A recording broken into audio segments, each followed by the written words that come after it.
今麦多是着羽山转色的季节，带乡亲来到台中市的太平区来看，得随即个日头啊千变万化。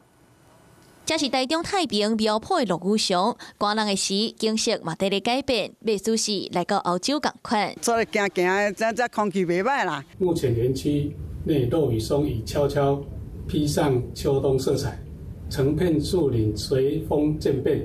由绿转金，再染橘红。经过市府公所高地方的用心管理，甲遮打造做美丽公园，种20多丛的落羽松，经地优美个清幽，省袂少民众来遮翕相。那想到落羽松，就会想到太平苗圃。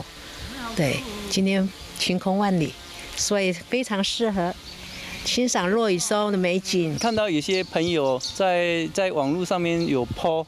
这个太平苗圃的落羽松确实很漂亮。光景水到袂输是100度，佫会对季节有无共的变化。或者若到秋冬，真做袂少人一定爱来的景点。你好，我是宋彦明。想掌握最及时的新闻资讯吗？赶紧订阅、按赞、开启小铃铛，锁定华视新闻 YouTube 频道。